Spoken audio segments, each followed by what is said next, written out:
सभी विद्वजनों को नमस्कार। मैं नंदिनी, सेंट पीटर्स महाविद्यालय के पूर्व छात्रा हूँ। आज की इस अंतर्राष्ट्रीय संगोष्ठी में आप सभी का हार्दिक अभिनंदन और स्वागत करती हूँ।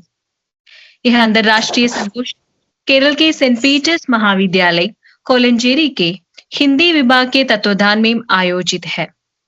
बड़े हर्ष के साथ मैं आपको अवगत कराना चाहती हूँ कि सेंट पीटर्स महाविद्यालय महात्मा गांधी विश्वविद्यालय कोट्टयम की एक अंगीभूत इकाई है। 1964 में स्थापित यह महाविद्यालय आज एक स्नातकोत्तर महाविद्यालय के रूप में जाना जाता है। 1999 से यहाँ हिंदी विभाग भी स्थापित है। महाविद्यालय का आदर्श वाक्य है the white shall in glory, अर्थात बुद्धिमान महिमा को विरासत में पाएंगे। अपने इस आदर्श वाक्य को चरितार्थ करते हुए महाविद्यालय निरंतर प्रगति की पथ पर अग्रसर है।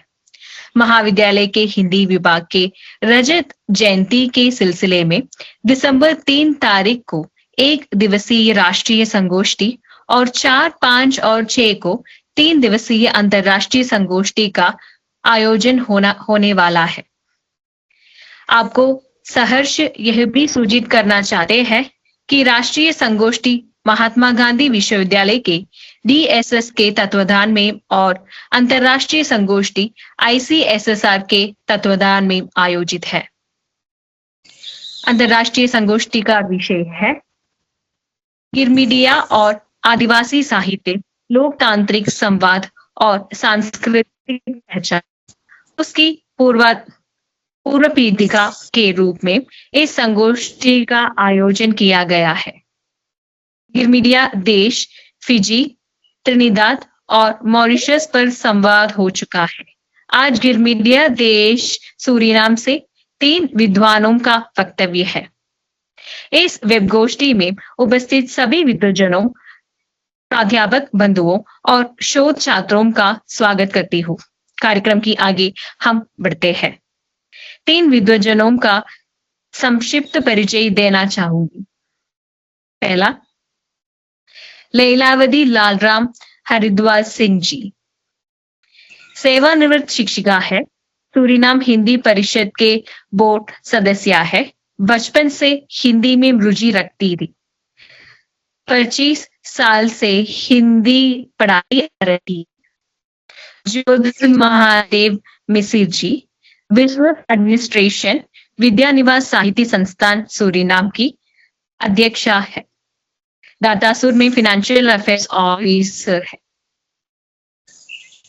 और हिंदी रत्न स्टूडेंट है, सोशल वर्कर भी है। मंत्राचल देवी खिसाई दोपे जी, सूरीनाम हिंदी परिषद के बोर्ड की सदस्य है। युवा अवस्था से प्रार्थना और मंत्र सीखने की रुचि रखती थी। सन 2018 से हिंदी पढ़ाती है। यही 3 लोग मिलकर सूरीनाम के बारे में बताएंगे। लैलावती जी, ज्योति जी और मंत्राचल देवी जी, आप तीनों को अभिनंदन करती हूँ और आपको सादर सप्रेम इस राष्ट्रीय वेबगोष्ठी में स्वागत करती हूँ। नमस्ते, थैंक यू।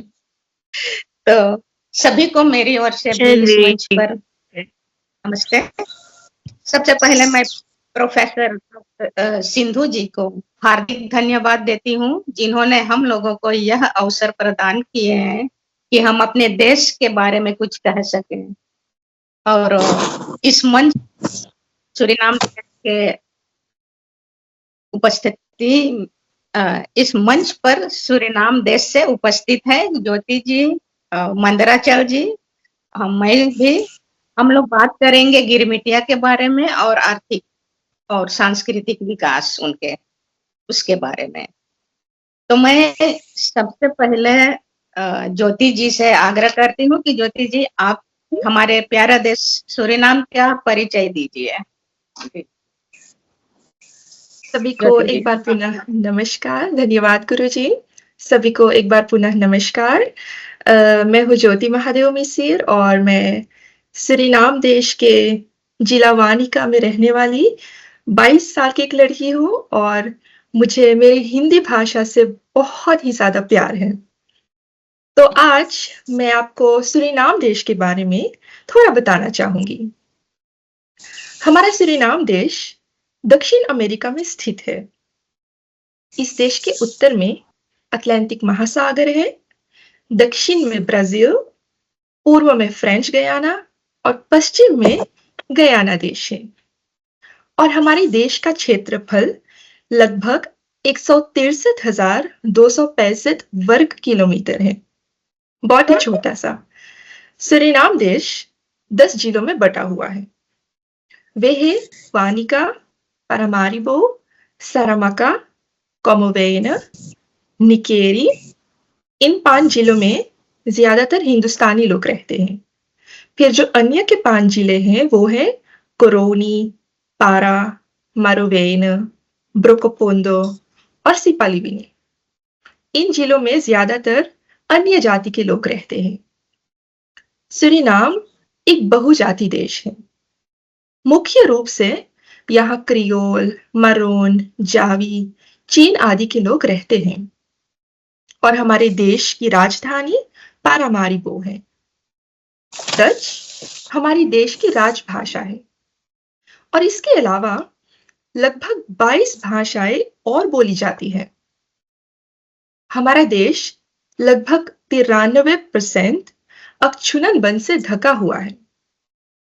इस देश की जनसंख्या लगभग 628,785 है।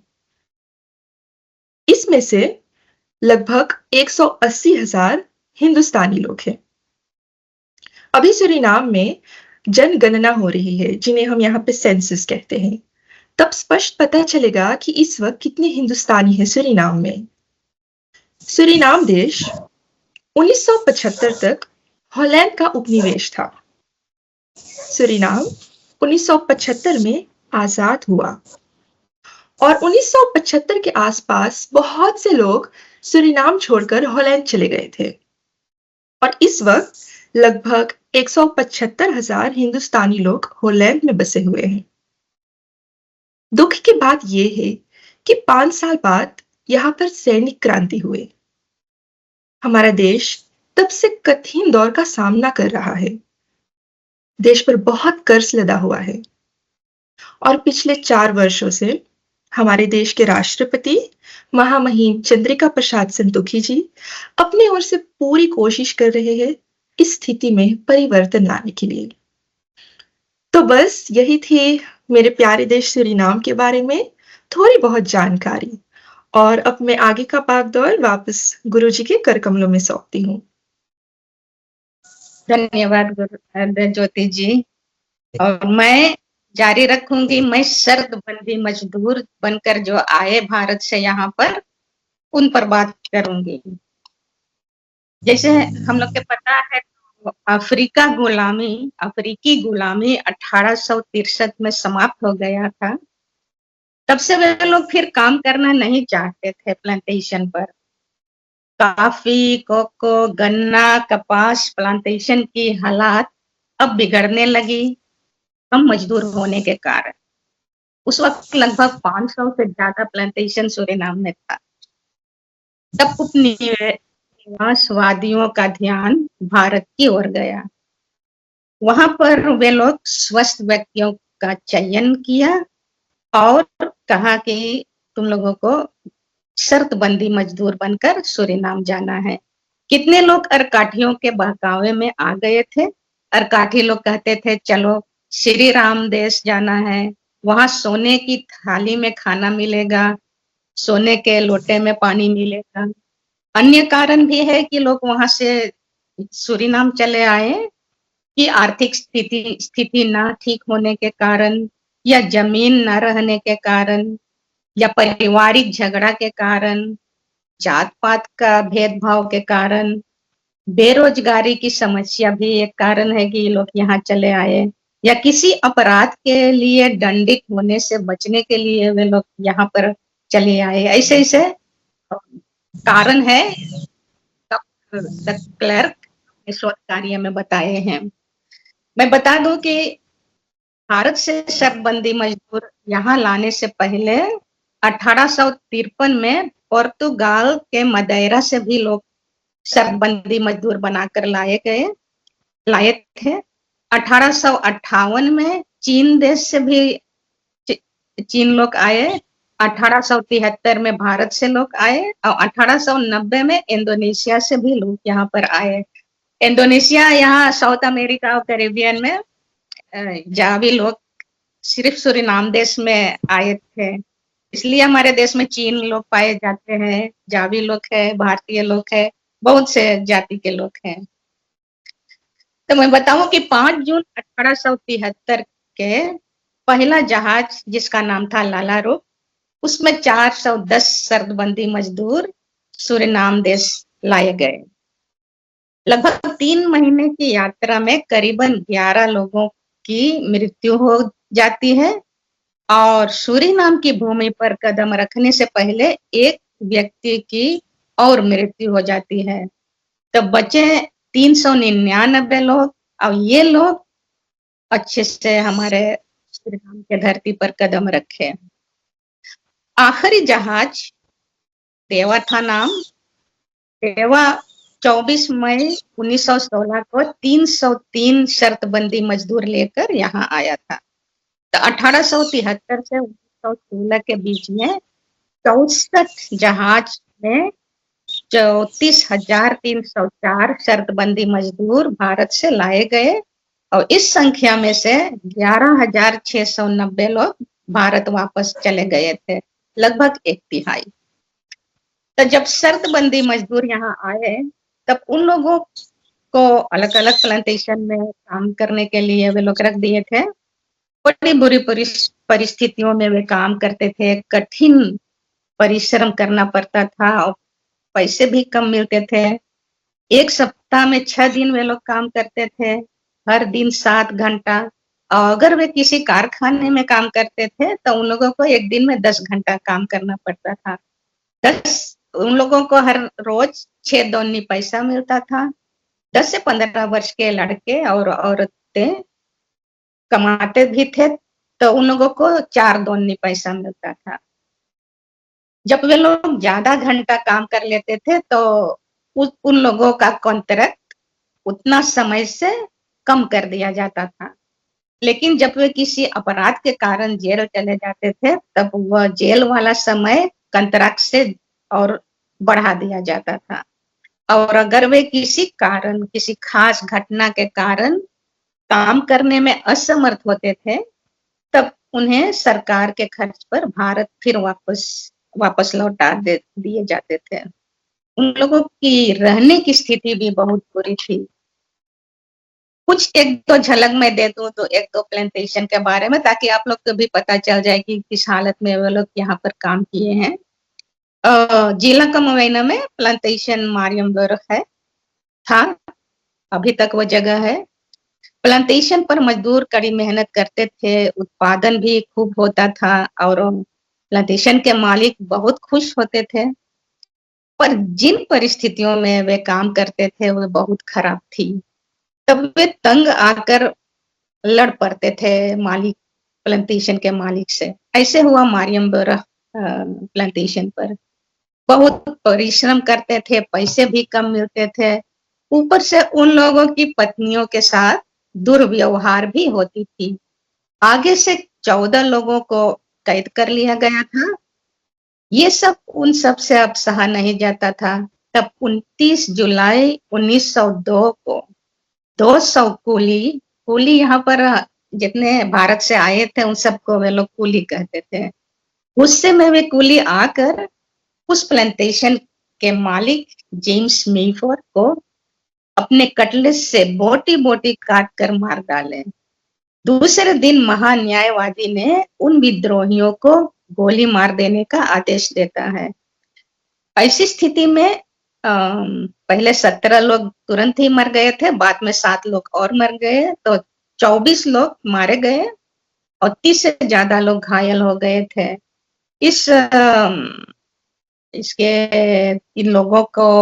इन लोगों को एक साथ एक कब्र में खोदकर गाड़ दिए गए थे और साथ ही उनकी लाशों पर बैटरी एसिड फेंक दिया गया था ताकि उन लोगों को लोग न पहचान सके।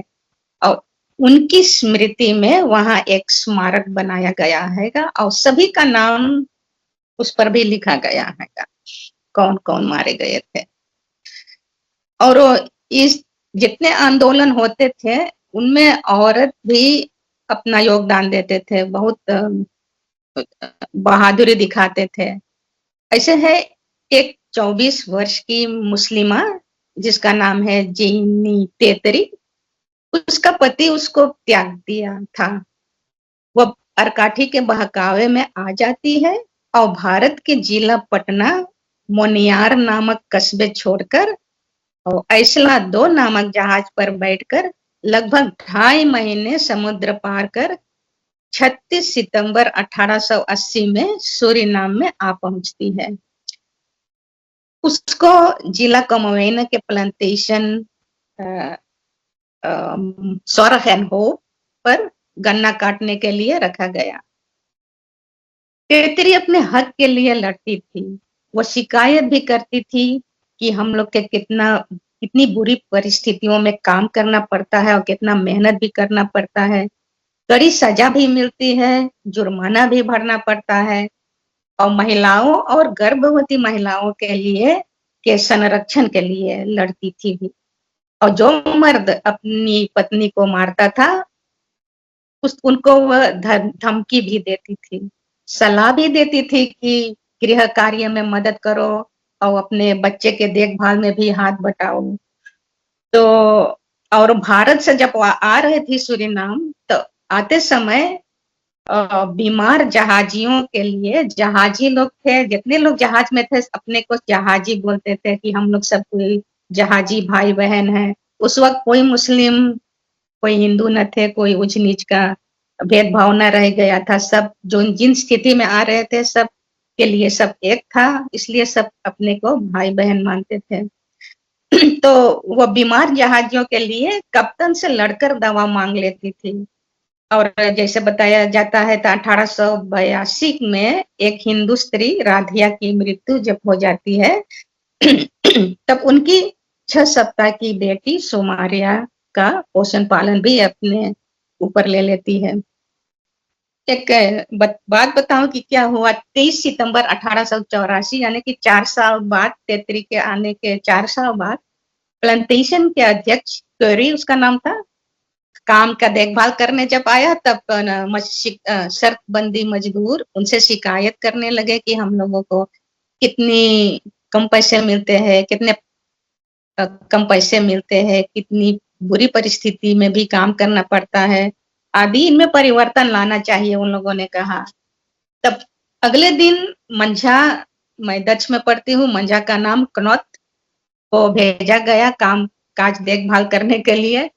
तब जब आया हुआ तो पहले गुस्सा दिखाया कि आप लोगों ने कितना कम काम किए हैं, आप लोगों को और ज्यादा काम करना चाहिए। परिणाम यह हुआ कि मजदूर गण सब मंझा को खूब पीटे और मंझा घायल हो गया। इस आंदोलन का अगवा था श्रीमान रामजनी जी और उसमें तेतरी भी शामिल थी। 4 अपराधियों को 2 दिन बाद पूछताछ के लिए बुलाया गया पर वे लोग नहीं गए। तब राज्यपाल ने सैनिक भेजे। सैनिक आकर मजदूर के घर घेर लेते हैं और आंदोलन में तेतरी औरतों को सुझाव और आदेश भी देती है। कहती है कि बोतल में पानी और कीचड़ भर ले, वो ठेलना, लाठी, डंडा, जो भी हथियार आपको मिले उससे लड़ने के लिए आप लोग तैयार हो जाओ। और तेतरी खुद एक बोतल के हथियार लेकर एक सैनिक के ऊपर फेंकना चाहा पर उसी समय पीछे से एक सैनिक उसके सिर पर गोली मार दी और तेतरी की मृत्यु हो जाती है। क्षमा कीजिए। इस आंदोलन में 163 लोग लड़ते थे, 30 लोग गिरफ्तार किए गए, एक घायल हुआ, 7 लोग मारे गए, उसमें एक औरत थी और वह थी तेतरी। तेतरी के बारे में 2003 के बाद शोधकर्ता और इतिहासकार चिट्ठी, रिपोर्ट, डेटा आदि संग्रहित कर जानकारी प्राप्त की और तेतरी के बारे में भी लिखे। 2 पुस्तकें तेतरी के बारे में उपलब्ध है, वो भी डच में, और एक है डॉक्टर राजेंद्र भगवान बली की और दूसरी है तानिया सीताराम जी की। 2017 में तेतरी जी की एक प्रतिमा बनाई गई, पारामारीबो शहर में देखने को मिल सकता है, और एक प्रतिमा भी हॉलैंड के शहर आम्स्टरडाम में भी है तेतरी की। अ, ऐसे उन लोगों के इन हालातों में उन लोगों का जीवन गुजर रहा था। पर जब 5 वर्ष की कंत्रक कट गया, काटने के बाद शर्तबंदी मजदूर भारत वापस जा सकते थे या सूरीनाम में ही रह सकते थे। और जैसे मैंने बताया तो बहुत लोग वापस गए, पर उससे ज्यादा लोग सूरीनाम में ही रह गए। लोग वापस नहीं जाना चाहते थे सॉरी, क्योंकि उन्हें पता था कि जब वे आ रहे थे जिस वक्त, तब किन कठिनाइयों से गुजरनी पड़ी थी, और यहाँ पर रह जाने से एक टुकड़ा जमीन उन्हें मिलती और कुछ पैसा और रुपये पैसे उन्हें मिल देता। और जिनके पास भारत में जमीन न रही हो तो उनके लिए यह अच्छा मौका था अपना जीवन सूरीनाम में ही रहकर व्यतीत करना। और तीसरी बात यह भी है कि कुछ लोग भारत जाकर वापस सूरीनाम चले आए थे, क्योंकि वहां उनके परिवार और उनके गांव वालों ने उन लोगों को स्वीकार नहीं किए। यह हुआ था कि ये लोग 5 बरस जब यहाँ रह चुके थे, तब उन लोगों के दूसरी आदत पड़ गया था यहाँ पर आपस आपस में भाई भाई की तरह रहने के, और यहाँ पर भेदभाव ना था जात पात के, हिंदू मुस्लिम के कुछ ना।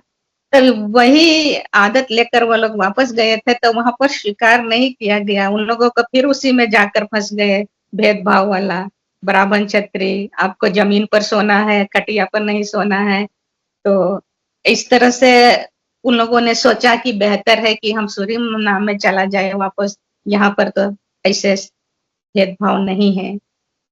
तो यहीं रहकर ये लोग अपना जीवन छोटे छोटे कृषि कार्य में बिताने लगे। जब प्लांटेशन के कार्यभार समाप्त हो गया, तब कॉन्ट्रैक्ट जब समाप्त हो गया, तब और यहाँ पर रहकर खेती बाड़ी करते थे, खूब सब्जी लगाते थे, धान बोते थे, गाय गोरु पोसते थे ताकि दूध मिले बच्चों के लिए, मुर्गी बतख पोसते थे ताकि अंडे भी मिले, नारियल के तेल निकालते थे खाने पकाने के लिए, या इस तरह से वे उन चीजों को सिर्फ खरीदते थे जो वे खुद उत्पादन नहीं कर पाते थे, जैसे नमक भवा, जैसे लहसुन प्याज से यहाँ बना था उस वक्त। तो बच्चे भी ढेर होते थे उन लोगों को खेत में काम के देखभाल में हाथ बटाने के लिए। और हाँ, हमारे पूर्वज हम लोगों को सिखाते आए हैं कि हम लोगों को कभी किसी के आगे हाथ नहीं फैलाना है, खुद मेहनत करके और खाना है, और वही सिद्धांत वही संस्कार हम लोग उसका पालन अभी तक कर रहे हैं। जैसे ड क्लर्क ने बताया है अपने शोध कार्य में, तो 1890 में सरकार ने कुली स्कूल खुलवाया था, और यहाँ पर पढ़ने के लिए भारत से पुस्तकें मंगाई जाती थी ताकि छात्र अपनी ही भाषा में पढ़ाई कर सके। पर जब और ज्यादा मजदूर भारत से आने लगे, तब यह स्कूल 1906 में बंद करवा दिया गया। बाद में अनिवार्य शिक्षा लागू हो गया था 7 से 12 वर्ष के बच्चों के लिए, पर उससे पहले भी अनिवार्य विद्यालय था 9 से 12 वर्ष बच्चों के लिए। यहाँ पर लोग तनी हिचकिचाते थे अपने बेटियों को खास करके स्कूल के लिए। पर मैं बता दूं कि आज 152 वर्ष के बाद बहुत गर्व से कह सकते हैं कि हम बच के मेहनत बेकार नहीं गए। आज उनकी 7वीं पीढ़ी चल रही है, और हम कह सकते हैं कि हम अपने जाति, अपने परिवार, अपने देश के नाम रोशन कर रहे हैं। कितने हिंदुस्तानी लोग बड़े बड़े कारखाने के मालिक हैं, बड़ी बड़ी दुकान है उन लोगों को, उनके मालिक है। आधुनिक बंदरगाह के मालिक एक हिंदुस्तानी ही है। और बता दूं, हाँ, हमारे देश में एक ही यूनिवर्सिटी है, उसका नाम है अंतोन द कॉम, यूनिवर्सिटी, वहां पर हमारे कौम के लोग भी अध्यापन कर रहे हैं। ये लोग बहुत मेहनत करते हैं और आर्थिक स्थिति बनाए रखने के लिए हम लोग बहुत काम करते हैं। जिला निकेरी में ज्यादातर हिंदुस्तानी धान की खेती करते हैं। वहां पर हवाई जहाज से धान छीटा जाता है और कंबाइन से काटा जाता है। तो हमारे देश के जनता के लिए तो चावल खरीदने के लिए मिलते हैं, पर अधिकांश चावल का निर्यात किया जाता है। तो पढ़ाई लिखाई खेती बाड़ी से अपनी आर्थिक स्थिति में परिवर्तन लाते ही रहे। अभी तक हम लोग भारत से जुड़े हुए हैं। अगर हम देखें कुछ यादगार हम लोग के मिलते हैं कि जिला वानिका में मैं रहती हूँ। मैं यहाँ पर हमारा रास्ता का नाम है महंतावा। यहाँ पर 1.5 हिंदुस्तानी लोग रहते थे उस समय, 1950 के लगभग की बात मैं बता रही हूँ। तो वे लोग सब आर्य समाज के लोग थे, ज्यादातर आर्य समाज के लोग थे। तो वे लोग सुभाष चंद्र बोस जी के अनुयायी बन गए थे। उसी समय एक फुटबॉल टीम का की स्थापना हुई। उस फुटबॉल टीम का नाम उन्होंने नेता दल फुटबॉल टीम रख दिया। और एक व्यक्ति थे उदयभान गोगार, वो अपने बेटा का नाम भी सुभाष रख दिया, क्योंकि वो बहुत बड़े अनुयायी थे सुभाष चंद्र बोस के। और वही सुभाष गोगार जी आज रेडियो अमोर नीदरलैंड और रेडियो अमोर सूरीनाम का मालिक है।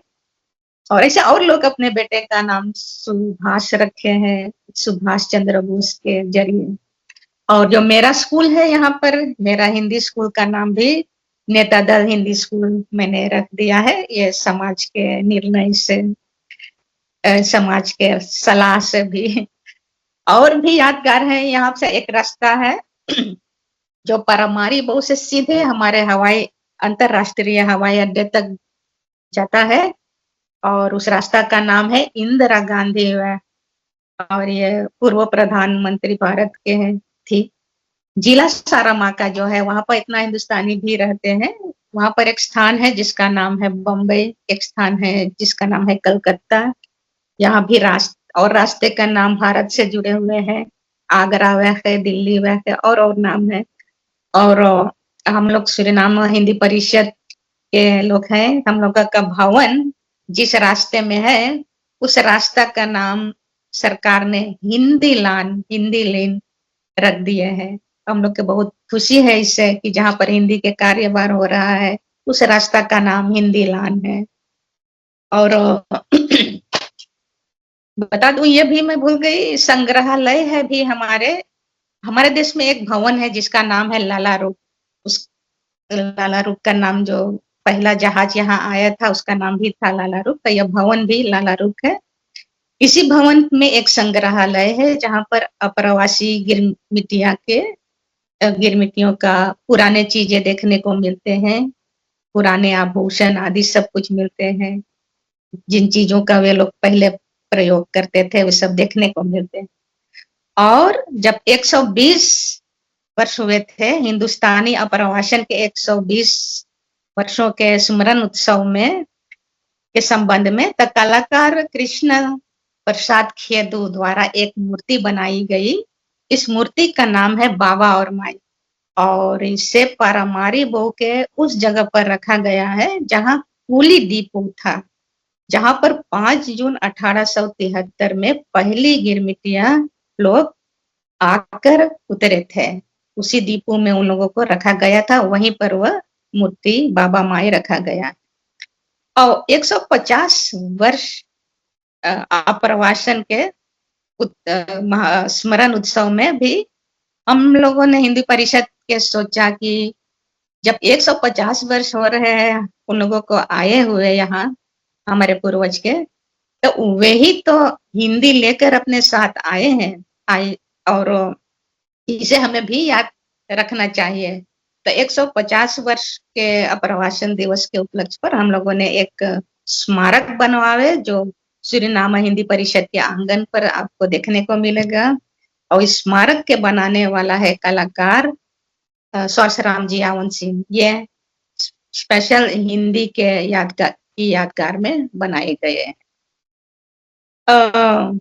तो मैंने आपसे बताया है कि शर्तबंदी मजदूर को क्या-क्या झेलना पड़ा, फिर भी वे हिम्मत न हारे, अपने बच्चों को पढ़ाए-लिखाए, देश की हालात भी उतना ठीक नहीं है, पर फिर भी हम लोग अच्छे से अपना जीवन गुजारने की कोशिश कर रहे हैं। ये हम लोगों के पूर्वजों के संस्कार के कारण कि उन्होंने कहा है अपने बल पर खड़ा रहना, अपने बल पर सब कुछ करना, इसलिए हम लोग ये कर पा रहे हैं। इतना तक था मेरी ओर से, सुनने के लिए बहुत-बहुत धन्यवाद। धन्यवाद।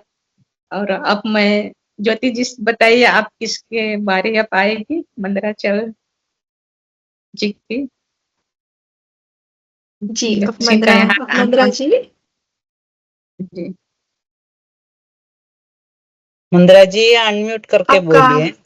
आपका जी। माइक ऑफ है मंदरा जी। जी अब कौन है? अच्छा, जी आप सबको राम राम नमस्कार। मैं हूँ मंदराचल देवी। मैं जिला वानिका रिसोर्ट द न्यू खरौन से हूँ और मैं आपसे आज बात करूंगी राजनीति के बारे में, खास तौर के जो गिरमिटिया थे और उनके नस्लों, जिसे हम यहाँ सरनाम में हिंदुस्तानी कहते हैं, उनके राजनीति में प्रवेश और वो कैसे आजकल राजनीति से काम कर रहे हैं, राजनीति में काम कर रहे हैं। तो पहला बात ये है कि जो मैं स्पष्ट कर दूं कि जो अफ्रीकन गुलाम बन के आए थे सरनाम में, उसे हम क्रियोल कहते हैं उनके नस्लों को। जो चाइना से आए हैं उनके नस्लों को हम चीन कहते हैं। जो इंडोनेशिया से आए हैं उसे हम लोग याफान कहते हैं। ऐसे ऐसे जो पोर्टुगाल से आए हैं उसे पोर्टुगीज कहते हैं। ऐसे ऐसे कई बहुजाति है जैसे ज्योति जी ने बताई है। लेकिन जो हिंदुस्तानी है और थे उन दिनों, उन्होंने जब, जैसे लैला जी ने बताया, एक टुकड़ा खेत मिला तो वो जाके गांव में बस के अपना खेती करने लगा।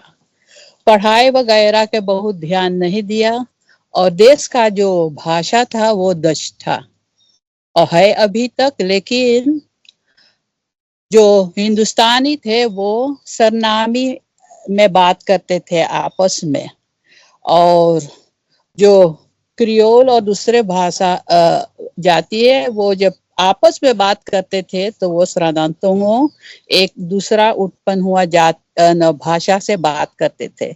लेकिन जो हमारे हिंदुस्तानी भाइयों बहनें थे वो दूर रहते थे शहर से, पढ़ाई कम होता था, इसीलिए इनके ये थोड़ा पिछड़े थे प्रगति में और इनके बोलबाला बहुत नहीं होता था। और अपने हक के लड़ने के लिए भी वो नहीं जानता था क्या हक है उनका, कैसे लड़े, कौन सा रास्ता अपनाए, ये नहीं था। तो उन्हीं दिनों एक निकेरी जिला के एक लड़का आके शहर में पढ़ के बैरिस्टर बना। उनका नाम है जगन्नाथ लक्ष्मण। वो बैरिस्ट्री के काम करते करते तो उसे महसूस हुआ क्या कमी है, कहाँ पे कमी है, खास तौर के हिंदुस्तानियों के। काम करता था वो सबके लिए, परंतु जो उसे ये मालूम पड़ा तो वो सोचा कुछ ना कुछ करना चाहिए, एक आवाज बनना चाहिए, आवाज उठाना चाहिए।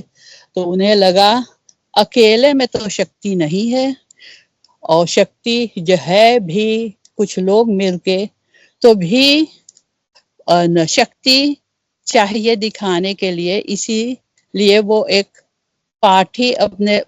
पॉलिटिकल पार्टी अपने संग साथियों साथ उठाया। ये पॉलिटिकल पार्टी का नाम रखा वतन हितकारी पार्टी। इसे FHP कहते हैं, हम लोग नाम में FEHP कहते हैं।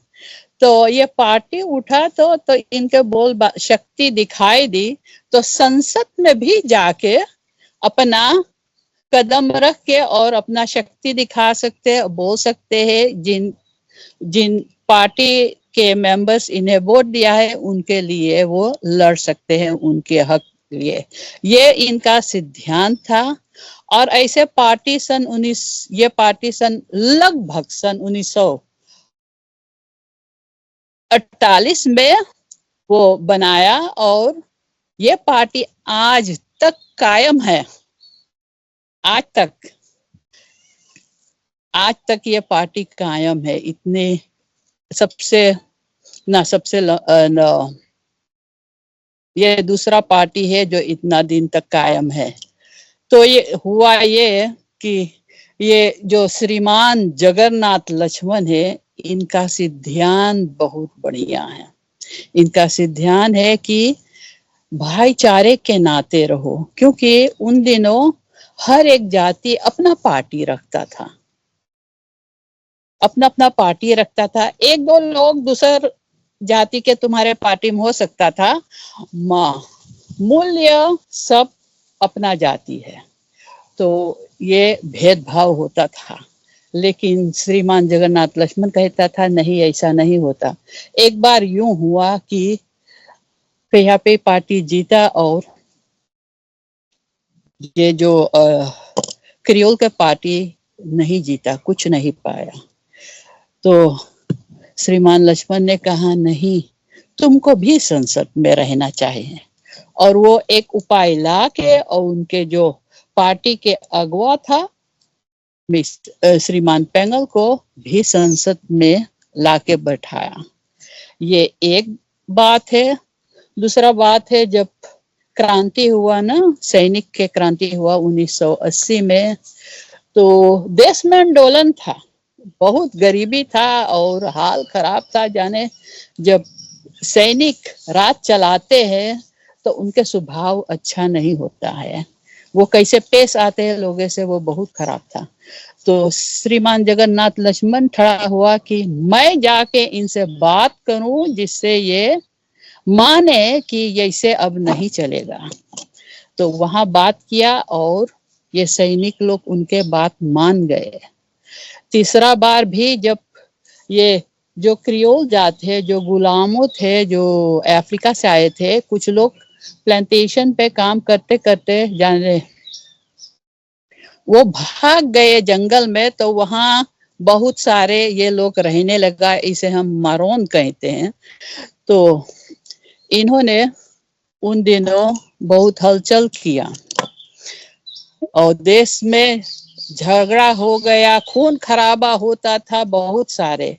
तो उनका लीडर के साथ भी श्रीमान जगन्नाथ लक्ष्मण जाके बात की और ये आंदोलन तब समाप्त हुआ।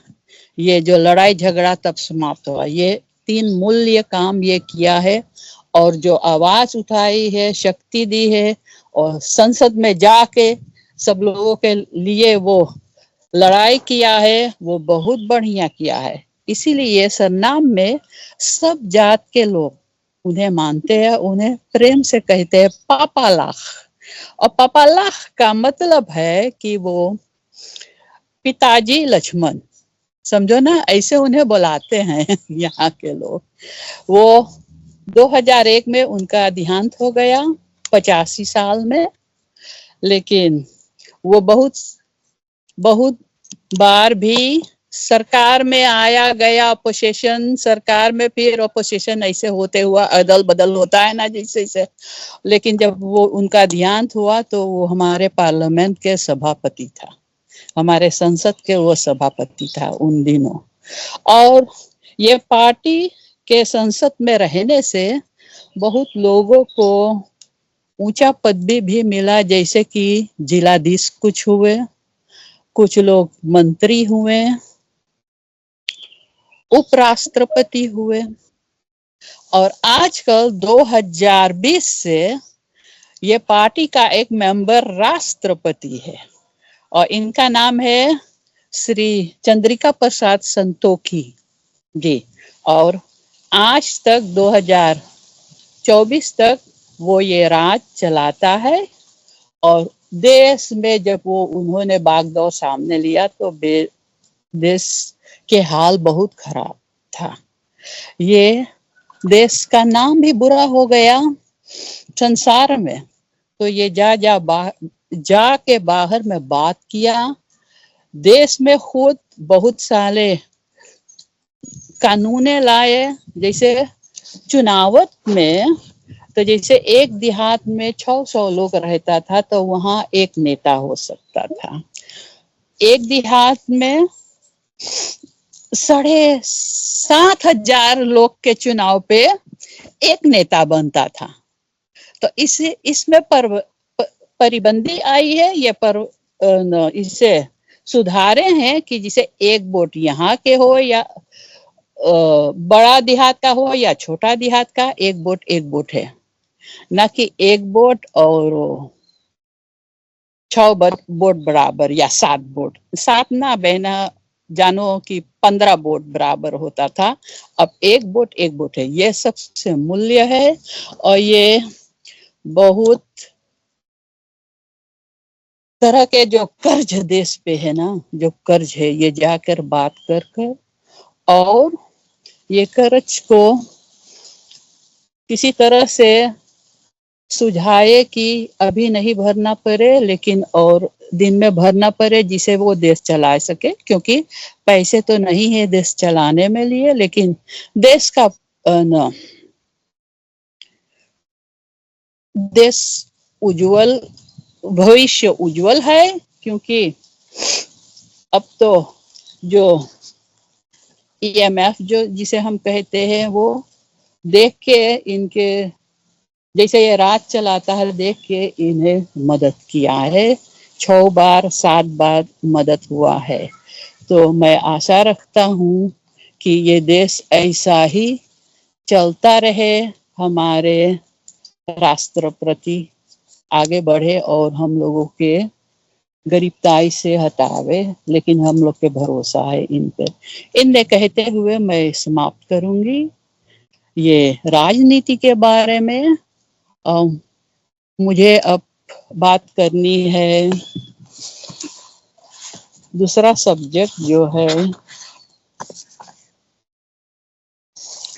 साहित्य ना, साहित्य सूरीनाम में बहुत लोग हैं जो कुछ न कुछ लिखे हैं, कविता हो या कहानी हो, रामायण, नाटक भी लिखा गया है।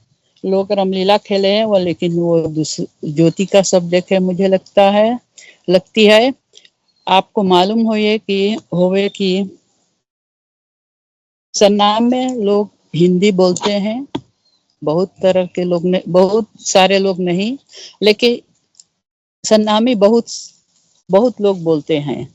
तो हिंदी में लेखक जो है ना, तो वो पहला है डॉक्टर ज्ञान अधीन। इन्होंने जो हमारे ग्रंथों है, जैसे रामायण, देवी भागवत, इसे अनुवाद करके संक्षेप रूप में लिख दिया जिसे जनता समझे। हनुमान चालीसा, लक्ष्मी चालीसा, शिव चालीसा, इन्होंने भी अनुवाद करके दक्ष में लिखे। और सारे ग्रंथों जैसे रामायण में, भागवत गीता में, इन्होंने कुछ न कुछ लिख दिए जैसे जनता समझे। एक व्यक्ति था जो गिरमिटिया था ना, उनका नाम है श्री मुंशी रहमान खान। वो भारत से आया था और जात के तो मुस्लिम है, लेकिन वो रामायण और भागवत गीता सब पढ़ लेता था। और वो भी कुछ न कुछ रामायण और भागवत गीता के बारे में हिंदी में भी लिखा है। तीसरा व्यक्ति है पंडित बलराम पाटन दीन। ये पंडित जो पुरोहित होता है, काम करे जाता है, तो इसे जब सब कुछ हिंदी में बोलो तो बहुत सारे लोग नहीं समझते हैं। तो इन्होंने 5-6 किताबें बनाए, पुस्तकें। उनमें सब त्योहारों के बारे में, सब संस्कारों के बारे में, और जितने संस्कार है, और मृत्यु के बारे में ना, पूजा के बारे में, सब कुछ इन्होंने अनुवाद कर दिया दक्ष में। और ये बहुत मूल्य है। ये है जो लोग हिंदी में लिखे, और बहुत लोग है, ये तीनों के मैं नाम यहाँ लिया हूँ। तो और लोग है जो सरनामी में लिखे। सरनामी में बहुत सारे लोग लिखे हैं, जैसे श्रीमान हरिदत्त सहतू, जीत नारायण, और ये दोनों कविता लिखे हैं, लेकिन ये भी व्याकरण सरनामी के भी लिखे हैं। सुरजन परोही लिखा है, रामनाथ शिवदीन, अमर सिंह रमन, शर्मिला रामरतन, संध्या भग्गू, श्रीनिवासी, ये लोग कविताएं लिखे हैं। और शर्मिला जी भी पुस्तक लिखी है। श्रीमान रामदेव रघुवीर जी नाटक लिखे हैं, और सुरजन परोही जी भी नाटक लिखे हैं। ये हमारे साहित्य के लेखक हैं, सरनाम के। ये बहुत मशहूर लोग हैं। अब मैं थोड़ा कुछ बता दूं गाने के बारे में। तो सरनामी जो भाषा है वो जैसे भोजपुरी है, तो नामी गायक जैसे हरि शिव बालक, बैठक गाना के गायक ना, राम प्रसाद राम खिलावन, रामदेव चैत्यू, और श्रीमती औरदराजी घिसई दुबे मेरी माँ, गुरुदत्त कल्ला सिंह, मोतीमाला भोला सिंह, देवेंद्र शिवनाथ, ये गायक है सरनाम के, बहुत मशहूर है सब। इतने कहकर मैं ये गाने बजाने के बारे में अपना प्रवचन समाप्त करता हूँ। और रह गई मुझे बात करने के लिए हमारे हिंदी संस्था के बारे में। तो ये हिंदी संस्था जो है, ये मैं बात कर सकता हूँ ना कि जाऊँ? हाँ, देखिए, संस्था सूरीनाम हिंदी परिषद की स्थापना हुआ है 5 सितंबर 1977 में। लेकिन मालूम रहे कि इससे पहले भी हिंदी पढ़ाए लिखाए जाते थे। उन दिनों खास तौर से भारत से एक व्यक्ति आया था सरनाम में हिंदी प्रचार और प्रसार करने के लिए। उनका नाम है बाबू महात्म सिंह जी। और न सिर्फ सरनाम में वो काम करता था हिंदी के बारे में, वो भी गयाना जाके काम करता था, और इन्हें सब लोग जानते हैं। तो जो हिंदी परिषद है, इनका पहला सभापति था श्रीमान यांकी प्रसाद सिंह जी। तो इस संस्था के बारे में जो मैं बतलाऊं तो कहना ये है कि इस संस्था की स्थापना का उद्देश्य है हिंदी और सरनामी भाषा के प्रचार और प्रसार करना, साथ में हिंदी और सरनामी के साहित्य को भी बढ़ावा देना। इस लक्ष्य को प्राप्त करने के लिए विभिन्न समितियों नियुक्त की गई है, जैसे विद्यानिवास साहित्य संस्था सूरीनाम, जो कवि गोष्ठी, कविता, कहानी, भाषण आदि प्रतियोगिताएं आयोजित करती है। दूसरा है हिंदी पाठ्यक्रम समिति, सनातन धर्म और आर्य दिवाकर स्कूलों के लिए। इस समिति द्वारा हिंदी पुस्तकें तैयार की जाती है ताकि इन स्कूलों में भी हिंदी की पढ़ाई हो सके। तीसरा है परीक्षा समिति। परीक्षा समिति द्वारा हर साल जनवरी महीना में परीक्षा ली जाती है। और चौथा है एक वीडियो समिति। ये लोग किसी खास व्यक्ति का साक्षात्कार लेते हैं। इस संस्था के सभी सदस्य स्वैच्छिक कार्य करते हैं। इस संस्था के लिए कई युवा काम कर रहा है। इस डिजिटल युग में उनका योगदान बहुत महत्वपूर्ण है। जो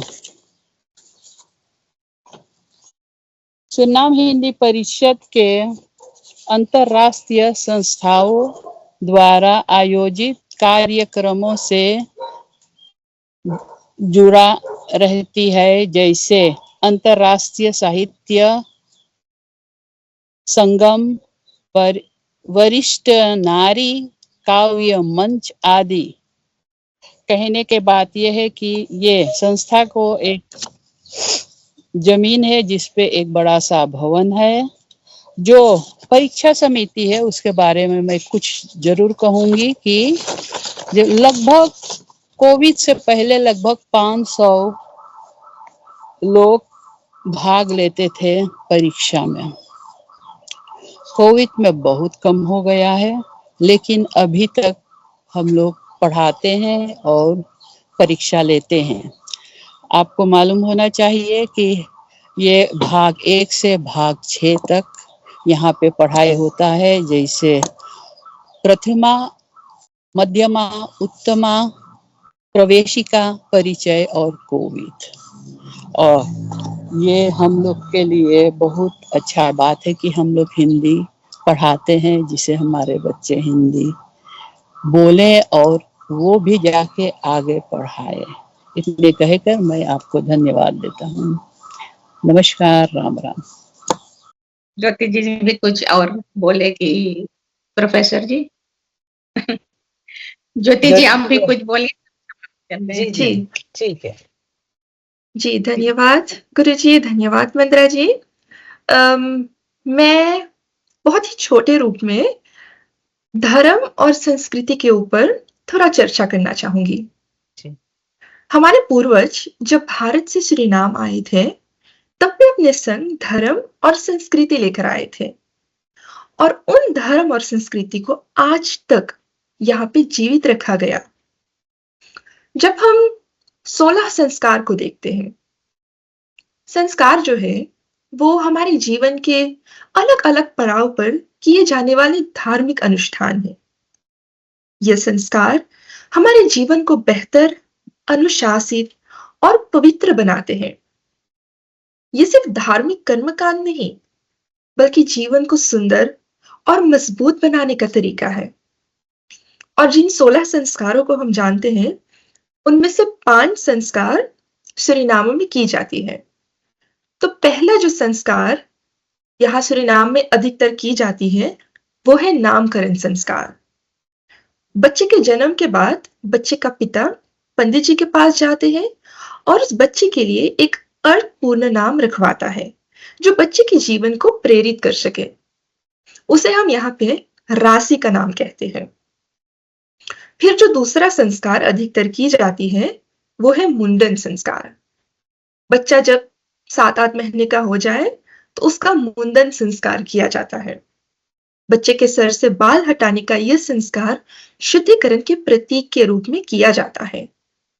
और फिर है उपनयन संस्कार। ये जनेऊ पहनाने का संस्कार है, जो शिक्षा की शुरुआत का प्रतीक है। ये उपनयन संस्कार ज्यादातर केवल ब्राह्मणों के बच्चों का किया जाता है। फिर है विवाह संस्कार। ये पति पत्नी के रिश्ते को पवित्र बंधन में बांधने का संस्कार है। ये समाज के निर्माण का एक बहुत ही महत्वपूर्ण आधार है। फिर चाहे सनातन धर्म हो या वैदिक धर्म, विवाह संस्कार तो दोनों में होता है और पूरी रीत रिवाज के साथ भी होती है। फिर है 5वां अंत्येष्टि संस्कार। ये मृत्यु के बाद आत्मा की शांति के लिए किए जाने वाला संस्कार है। इसके माध्यम से आत्मा के मोक्ष की कामना की जाती है। और मैं बता दूं, सूरीनाम में शमशान घाट है, एक है वैहनाश्री और एक है एर्डकेक। तो दाह संस्कार के बाद 10वीं पर क्रिया की जाती है और 12वीं पर, और उसके बाद क्षमासी भी है और बरसी भी होती है। और यहाँ पे सूतक को भी मानते हैं, जो 10वें दिन पर कट जाती है। तो यह है 5 संस्कार जो सूरीनाम देश में अधिकतर की जाती है। फिर धर्म और संस्कृति से जोड़ते हुए सूरीनाम में ऐसे बहुत से महत्वपूर्ण हिंदू त्योहार भी हैं जो यहाँ मनाया जाता है। यहाँ के लोग अपने धर्म और परंपराओं का पालन बहुत ही गर्व से करते हैं। तो सूरीनाम में कुछ हिंदू त्योहार जो मनाए जाते हैं वो है सबसे पहले तो दिवाली। यहाँ पे दिवाली से एक दिन पहले जुलूस निकाला जाता है अलग-अलग मंदिरों से और एक छोटी सी कन्या को लक्ष्मी माँ के रूप में बैठाते हैं और जुलूस निकालते हैं।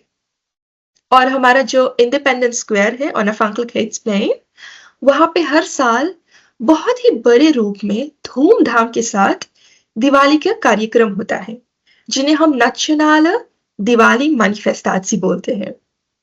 और ऐसे कार्यक्रम में रामलीला होता है, जैसे मंदरा जी ने अभी बोला है, जहां पे क्रेन के साथ हवा में हनुमान जी को उड़ाया जाता है, पुष्पक विमान में प्रभु राम, सीता माँ और लक्ष्मण जी अयोध्या से वापस आते हैं और फिर एक बड़े से दिए का प्रज्वलन किया जाता है, जिसमें लोग जाके घी छोड़ सकते हैं और हिंदुस्तानी नृत्य और संगीत भी होते हैं। और इस साल तो दिवाली पे भारत से इंडियन आइडल के 2 कलाकार आए थे इस दिवाली महोत्सव में 4 चांद लगाने के लिए। और दिवाली के दिन सब अपने घर में पूजा करते हैं, दीप जलाते हैं। और मैं ये भी बता दूं कि पहले तो सूरीनाम में दिवाली पे पटाखे नहीं जलाए जाते थे, लेकिन अब तो बदल रही है सब कुछ। भारत को देखते हुए दिवाली पे खूब सारे पटाखे जलाए जाते हैं भी सूरीनाम में। तो दूसरा त्योहार जो भी बड़े धूमधाम से मनाई जाती है यहाँ पे, वो है नवरात्रि। नवरात्रि भी साल में 2 बार बड़े ही धूमधाम से मनाई जाती है। 9 दिनों तक मंदिरों में यज्ञ होते हैं और सब जगह कोई ना कोई कार्यक्रम जरूर होता है नवरात्रि के उपलक्ष्य में। फिर है होली। होली भी बड़े ही धूमधाम के साथ यहाँ पे मनाई जाती है। और ये कहना तो जरूर बनता है कि होली एक त्योहार है जो सूरीनाम में सब लोग मिलके मनाते हैं, सब जाति मिलके मनाते हैं। फिर चाहे वे क्रियोल हो या चीन, सभी होली खेलते हैं यहाँ पे। और होली के एक दिन पहले सभी मंदिरों में होलिका दहन भी की जाती है।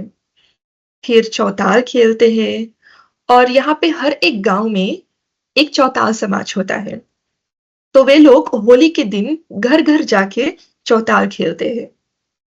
और फिर दूसरे कुछ त्योहार जैसे कि रामनवमी, कृष्ण जन्माष्टमी, हनुमान जयंती, वसंत पंचमी, गंगा नहान, महाशिवरात्रि, गणेश चतुर्थी, गीता जयंती इत्यादि भी मनाते हैं यहाँ।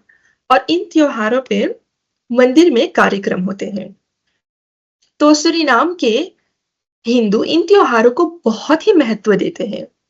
सूरीनाम में लगभग 80 सनातन धर्म के मंदिर हैं और 14 वैदिक धर्म के मंदिर हैं। तो अब मैं थोड़ा बात करना चाहूंगी सूरीनाम में मुसलमानों के बारे में। सूरीनाम में भी मंदिरों की तरह बहुत से मस्जिद हैं और हर वर्ष यहाँ पे रमजान भी की जाती है और ईद भी मनाया जाता है। यहाँ पे रमजान में सभी मुसलमान भाई बहन रोजा खोलने के समय मस्जिद जाते हैं, इबादत करते हैं और फिर साथ में मस्जिद में रोजा खोलते हैं। और ईद तो बड़े ही धूमधाम से मनाई जाती है यहाँ पे। सूरीनाम में ईद का दिन एक नेशनल हॉलिडे भी होता है। न केवल ईद बल्कि होली और दिवाली भी एक नेशनल हॉलिडे होता है यहाँ पे। सूरीनाम में सभी जाति एक दूसरे की बहुत इज्जत करते हैं और बहुत ही प्रेम के साथ भी रहते हैं।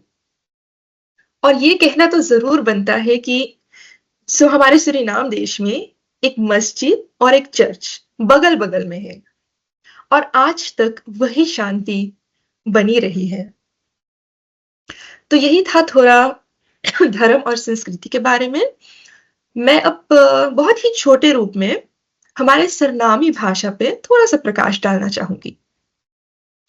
तो जो शर्तबंदी सूरीनाम में रह गए थे, वे ज्यादातर या तो उत्तर प्रदेश और बिहार के रहने वाले थे। कुछ लोग नेपाल, पंजाब और दक्षिण भारत के थे और सभी अपनी अपनी भाषाएं, बोलियां और संस्कृति भी साथ लेकर आए थे। इन लोगों को डच सरकार द्वारा भेद नीति, डिवाइड एंड रूल के कारण अलग अलग परनासी में रखा गया था। सभी अपनी अपनी भाषा और बोली बोलते थे, जैसे कि अवधी, भोजपुरी, उर्दू, हिंदी इत्यादि। फिर भी वे कोशिश करते थे एक दूसरे को समझने की और आसान शब्दों तथा वाक्यों को अपनाने की। इस तरह से एक साथ रहने से बहुत लाभ हुआ, क्योंकि संप्रेषण के कारण भारत में एक रूपता आने लगी और भाषा जीवित रही। और यही मिश्रित भाषाओं, बोलियों से हमारी मातृभाषा सरनामी बनी। और इस भाषा में स्थानीय भाषाओं का भी प्रभाव पड़ा है, जैसे कि डच और नेग्रो इंग्लिश। तो सूरीनाम में सरनामी हमारी मातृभाषा है और डच हमारी राजभाषा है। और सूरीनाम में, जैसे कि मंदरा जी ने बोला, सूरीनाम में लोग हिंदी भी समझते हैं, बोलते हैं, पढ़ते और लिखते हैं। और इसमें जो बॉलीवुड मूवीज है उनका बहुत बड़ा योगदान है। लोग टीवी पे बॉलीवुड मूवीज देख देख के हिंदी अच्छी तरह से समझने लगे और बोलने भी लगे हैं। सूरीनाम में 14 से भी ज्यादा हिंदुस्तानी टीवी चैनल्स हैं और 10 से भी ज्यादा हिंदुस्तानी रेडियो स्टेशंस हैं। तो मैं समाप्त करना चाहूंगी एक बहुत ही प्यारी सरनामी कविता से। आदरणीय हरिदेव सहतु जी ने बहुत ही सुंदर रूप से सरनामी के बारे में लिखा है, कुछ ऐसे। हम तो के का बोली, हम तो के का बोली, बोली बोली, भाषा बोली, अवधी की भोजपुरी, हम तो के का बोली, सरनामी की सरनामी हिंदी, हिंदुस्तानी की सरनामी हिंदुस्तानी, हम तो के का बोली, मानक हिंदी की खड़ी बोली, टूटल भाषा की ऐली गैली, हम तो के का बोली, अपन भाषा में एक बात बोली, तो से हमें बहुत है प्यार, महतारी भाषा हमार, महतारी भाषा हमार। तो बस यही थी मेरी ओर से थोड़ा बहुत धर्म, संस्कृति और हमारे सरनामी भाषा के बारे में। अब मैं वापस बागडोर गुरुजी के कर कमलों में सौंपना चाहूंगी। धन्यवाद।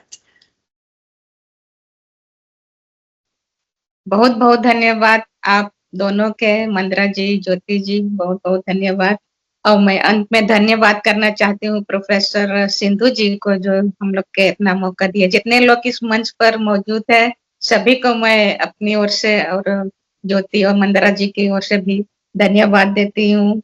और आशा करती हूँ कि हम लोग जैसे हम लोग से हो सका हम लोग सूरीनाम के बारे में कुछ ना कुछ बताएं आपको। यही तक था। प्रोफेसर जी आपके हाथ में मैं सौंप रही हूँ फिर सब कुछ। बहुत बहुत शुक्रिया लैलावती जी, ज्योति जी, मंदरा जी। सबसे पहले तो लैलावती जी से संपर्क हो पाया था, उनके उत्साह से ज्योति जी और मंदरा जी भी जुट गई थी। 3 भाषण गिरमिटिया देशों पर तो हो चुके हैं, फिजी, मॉरिशस, ट्रिनिडाद।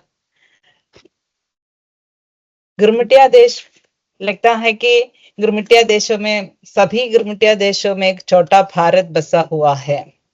भारत की संस्कृति, भारत की भाषा, हिंदी, सब तो गिरमिटिया देशों में भी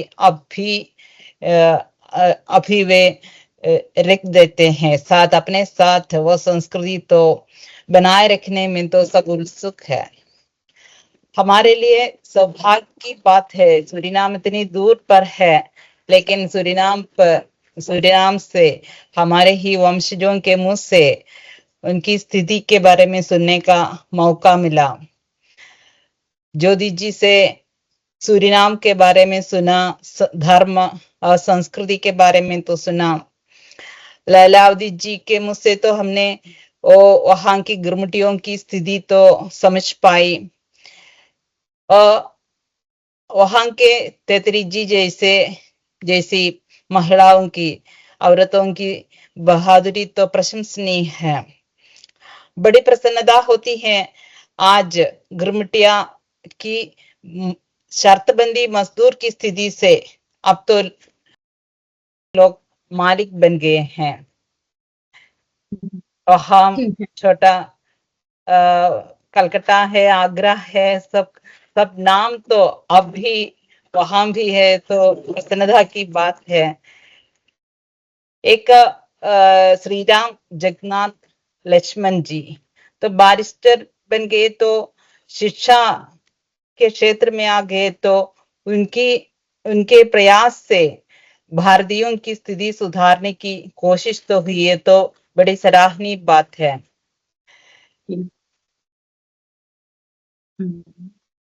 साहित्यकारों के बारे में भी आपने सुनाया और राजनीति पर मनोहर जी ने बात की। बहुत बड़ी बात है कि आप लोग इतने दूर पर हैं, फिर भी आप भी भारत से इतना प्रेम रखते हैं, हिंदी भाषा से भी प्रेम रखते हैं। बड़ी खुशी की बात है। आगे भी आप भारत से संपर्क बनाए रखने में कोशिश करते रहिए। हम सब आपके साथ हैं। आप जुड़े रहने की कोशिश कीजिए, संपर्क में रहने की कोशिश कीजिए। बस भाषा के बारे में भी आपने सुनाया। अगर तीनों को हम सेंट पीटर्स कॉलेज कॉलेजेरी की तरफ से और यहाँ जुड़े सभी लोगों के तरफ से, प्रतिभागी मित्रों की तरफ से हम कृतज्ञता ज्ञापित करना चाहती हूँ। बहुत बहुत शुक्रिया लैलावती जी, ज्योति जी, मंत्रा जी। अगर आप लोग कुछ सवाल पूछना चाहते हैं तो पूछ लीजिए। सिंधु जी जी पूछ लीजिए दिनेश जी। मेरा यहाँ सवाल आप तीनों से है। मेरा नाम दिलीश है, ये से सिंधु जी के कॉलेज से है। आपने जो बताया कि साउथ के लोग भी उधर है, मेरा सवाल है कि वो लोग भी साउथ के ये फेस्टिवल मनाए जाते हैं उधर, और हिंदी, तमिल और ये भाषा बोलते हैं। आप तीनों से मेरे सवाल आप बोल सकते हैं जी। दक्षिण भारत के लोग जो वहां है उनके बारे में सुनना चाहते हैं दिलीश जी। दक्षिण भारत के यहाँ पर बिहार के लोग, अब तो मैं नहीं बता पाऊंगी कि सब तो एक हो गए हैं यहाँ पर। ऐसे 7वीं पीढ़ी जाती है तो सब थोड़ा खोजबीन करना पड़ेगा। मंद्रा जी आपको मालूम है? मुझे ये मालूम है कि तमिलनाडु से भी लोग यहाँ आए हैं गिरमिटिया बन के जी। इतना मैं कहती हूँ। ये तमिल फेस्टिवल है ना, वो मनाते हैं वो लोग, तमिल पोंगल आदि Tamil festival. South Indian festival भी मनाते हैं उधर। पोंगल नहीं मनाते हैं। नहीं मनाते हैं जी। हाँ, आप तीनों ने बहुत अच्छा प्रभाव दिया। ओके, बताइए मैडम। धन्यवाद आपके। हमारे कॉलेज के केमिस्ट्री के प्रोफेसर है वे दिलीश जी। मेरा सब्जेक्ट हिंदी नहीं है, केमिस्ट्री है मेरा। हिंदी में तो बड़ी रुचि रखते हैं। प्रोफेसर सिंधु जी, मैं एक बात भूल गई कहने के लिए, अगर आप मौका दे तो मैं कह दूं, क्योंकि मूल्य है। बोलिए। शुरुआत में मैंने कहा राजनीति में कि सब एक जाति को अपना पार्टी थे ना, लेकिन आजकल जैसे ये पार्टी वतन हितकारी पार्टी है, इनमें ज्यादातर दूसर जात के लोग हैं और कम हिंदुस्तानियों है। ऐसे सब पार्टियां में सब जात आजकल मौजूद है। इतना मैं कहना चाहती हूँ। अब वैसे नहीं है कि सिर्फ एक जात एक पार्टी में, वो पार्टी में वो जात है। अब नहीं, अब बहुत जो हिंदुस्तानी सिर्फ हिंदुस्तानी रहते थे पीआईपी में, तो अब हो गए हैं कि ज्यादातर दूसर जाति के लोग है, हिंदुस्तानी कम है। धन्यवाद जी, बहुत बहुत धन्यवाद। अगर कोई सवाल पूछना चाहते हैं तो पूछ लीजिए। जी, एक सवाल है कि उधर हिंदी फिल्म बनाते हैं, और भारत से आने वाले हिंदी सिवा सूरीनामी, सरनामी हिंदी फिल्म बनाते हैं उधर।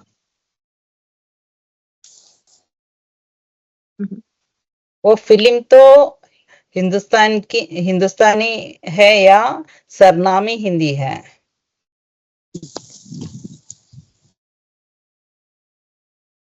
जी, दो भाषाएं यहाँ हिंदुस्तानी लोग सरनामी बोलते हैं, और लेकिन जो राज्य कारोबार है वो सब डच में होता है। नहीं, और वो यहाँ मेरा पर तो सवाल जो सवाल है कि फिल्म जी है ना, ऐसी फिल्म ज्योति अब जी सिनेमा बोली भी थी ना फिल्म के बारे में, ना फिल्म के बारे में पूछते हैं, और Sarnami film Hindi film Hindi film फिर सिनेमा फिल्म, हाँ फिल्म और जो आप सिनेमा बनाते हैं ये सूरीनाम हिंदी फिल्म बनाते हैं और सूरीनामी बनाते हैं आप लोग?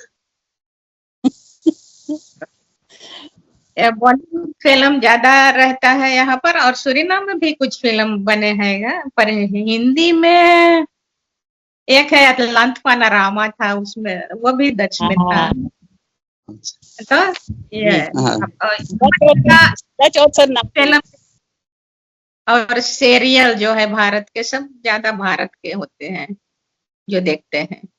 अच्छी। जी। आप तीनों ने बहुत बहुत कुछ बताया गिरमिटिया के बारे में, सुरनामे के बारे में, बहुत अच्छा था। आप तीनों से मैं धन्यवाद देता हूँ, बधाई भी देता हूँ। तो धन्यवाद जी। तो हम नमस्कार, मैं राजीव कुमार बेच पौंडीचेरी सेंट्रल यूनिवर्सिटी के पीएचडी शोधार्थी हूँ। मैं उड़ीसा से हूँ। मेरा आप लोगों को बहुत बहुत शुभेच्छा और बधाई। हम लोग सिंधु मैम के माध्यम से अलग अलग जो भारत के बाहर के जो देश है वहाँ हिंदी की जो कैसे पढ़ाई, उसका अध्ययन कैसे हो रहा है, उसके साहित्य के बारे में हमें जानकारी मिल रही है। और उसके लिए सिंधु मैम को बहुत बहुत धन्यवाद। और मैं सब तीनों को पूछना चाहता हूँ कि वहाँ जो हिंदी भाषा साहित्य में यदि आपके वहाँ की जो भविष्य या वर्तमान स्थिति कैसा है, या कोई वहाँ हिंदी में अपनी जो करियर बनाना चाहता है तो किस प्रकार के है स्थितियाँ, या साहित्य में, हिंदी साहित्य में किस ये भारतीय जो हमारे हिंदी साहित्य के प्रेमचंद हैं, निराला है, प्रसाद, इस तरह की सिलेबस वहाँ पढ़ाया जाता है या नहीं, इसके बारे में थोड़ा मैं जानना चाहता। जी, इसके बारे में बिल्कुल पढ़ाया जाता है। जो प्रथमा और मध्यमा उत्तम स्तर के है, पहला 3 स्तर, यहाँ पर सूरीनाम के बारे में पुस्तकें हैं, पाठ्यक्रम है, और प्रवेशिका से आगे पाठ्यक्रम भारत के ही है। तो उसमें निराला जी, जयशंकर प्रसाद जी, सब के बारे में यहाँ पर उनकी कविताएं आदि कहानियां, प्रेमचंद की, सब कुछ यहीं पर पढ़ाया जाता है। हम लोग प्रेमचंद जयंती हर साल मनाते हैं यहाँ 31 जनवरी को। और भी अन्य जो बड़े बड़े कवि हैं उन लोगों के सीख हम लोग को मिलता है। और हम लोग 6 स्तर तक यहाँ पढ़ाते हैं, लेकिन रत्न की पढ़ाई 7वां स्तर जो है, यहाँ पर हम लोग के लिए कोई अध्यापक नहीं है जो हम लोग के पढ़ा सके। हम लोग निर्भर रहते हैं भारत पर। तो भारत से कोई जब आता है 7वां स्तर पढ़ाने के लिए, रत्न स्तर, तब हम लोग पढ़ते हैं, और तब भारत से परीक्षा ली जाती है। वर्धा के जो संस्था है, महात्मा गांधी संस्था वर्धा में जो है, वहां से परीक्षा आती है, तो हम लोग परीक्षा देते हैं। फिर ये प्रश्न पत्र फिर वापस भारत जाता है, वहां पर लोग निरीक्षण करते हैं, देखभाल करके पढ़ाते हैं। तो इसलिए ये रत्न की पढ़ाई उतना अच्छा से रेगुलर नहीं चल पाती है। 2016 में 2-3 लोग फिर रत्न की पढ़ाई की, उसके बाद फिर अब रत्न की पढ़ाई जो यहाँ के आईसीसी जो है न, कैसे कहते हैं, भारतीय सांस्कृतिक केंद्र के अध्यक्ष श्रीमान सोमवीर जी है, वह योगा के पसंद है, दो अध्यापक है, पर फिर भी वे कोशिश करते हैं इन रत्न छात्रों को पढ़ाने के लिए। पर हम लोग के उतना अध्यापक लोग नहीं है कि जो पढ़ा सके उस स्तर पर। तो यहाँ पर बिल्कुल पढ़ाई होती है। निराला जी के बड़े-बड़े हम लोग तो बहुत गदगद होते हैं कविताएँ सुन के, बहुत आनंद मिलते हैं। हम लोग के सूरीनाम देश में उस स्तर पर कोई नहीं लिख पाए हैं उस तरह से कविता आदि। बहुत Thank कवि you, है जो ma'am. के बारे में अपन कविता बहुत से कविताएं कवि लोग हैं, अपन बहुत मेहनत करते हैं, है उसकी रचनाएं मिलती है। यही मैं कहना चाहती थी। Thank you ma'am.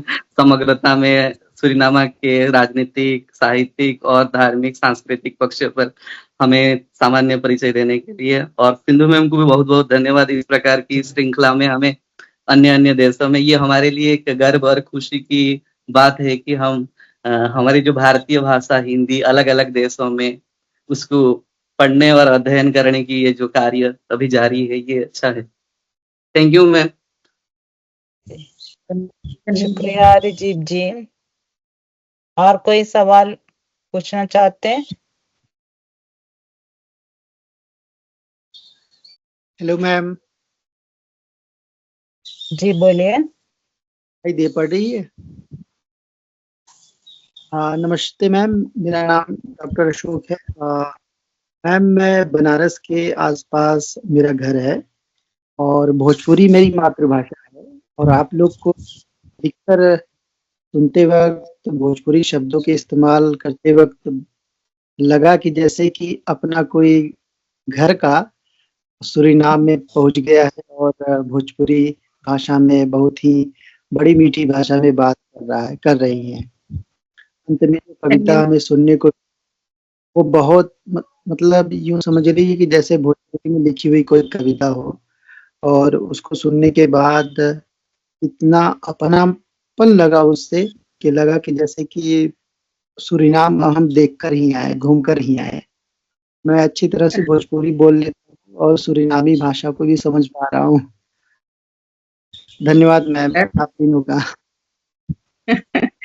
सरनामे भी बहुत अच्छा हम लोग, जैसे अब हम सरनामे में बोल रहे कि हम लोग कहीं पर बतियाएला सरनामी हिंदी ओमन सब मिलल बा। हम लोग यहाँ पर रहेला मोई से मिलजुल के सब कोई, तब ऐसे ही भोजपुरी लगभग भी है जैसे मैंने अभी बात की। हम लोग बढ़िया से यहाँ पर भी इसी तरह से हम लोग बात करते हैं, कैसे तू बाटे, कैसे तुम्हार माता पिता है, ऐसे कहीं जब हम जाते हैं तो पूछते हैं बच्चों से भी, कैसे है आप, क्या करत बाटे तू लोग, ऐसे। मैम जैसे आप थे मम्मी पापा से घर पे बात करते, ऐसा नहीं लगता कि जैसे कि हम कहीं और से आए हैं, और अपन को भाषा इतनी भाषा लगा था जैसे लगा था कि चीनी में और चीनी घोल दिया गया। और अच्छा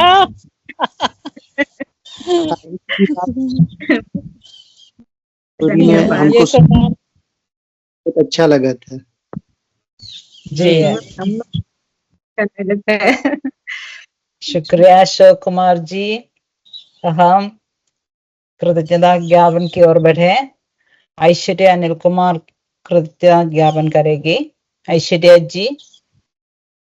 जी नमस्ते। आदरणीय प्रोफेसर सिंधु टी जी, हमारे सम्माननीय वक्ताओं और सभी सहभागियों, आज के इस वेब गोष्ठी में सूरीनाम में गिरमिटियों का संघर्ष और उनका आर्थिक सांस्कृतिक विकास पर अपने अमूल्य विचार साझा करने के लिए लैलावती राजाराम, हरद्वार सिंह, मंत्रांचल देवी गिसाई दुबे और ज्योति महादेव मिश्र जी का हम सादर आभार व्यक्त करते हैं। आपके ज्ञानवर्धक योगदान ने हमें इस विषय पर गहरी समझ दी और हमारी दृष्टि को विस्तृत किया। इस वेब गोष्ठी में उपस्थित सभी की ओर से मैं आप तीनों को धन्यवाद व्यक्त करती हूँ। हम विशेष रूप से प्रोफेसर सिंधु टी जी का भी धन्यवाद करना चाहते हैं, जिन्होंने इस वेब गोष्ठी को आयोजित किया और इसे सफल बनाने में अपनी मेहनत और समर्पण दिया। इस वेब गोष्ठी में उपस्थित सभी छात्रगण, प्राध्यापक और शोधार्थियों का भी आभार व्यक्त करते हैं, जिनकी उपस्थिति ने इस कार्यक्रम को सफल बनाया। हमें उम्मीद है कि यह सत्र आप सभी के लिए ज्ञानवर्धक रहा होगा। एक बार फिर से आप सभी का धन्यवाद।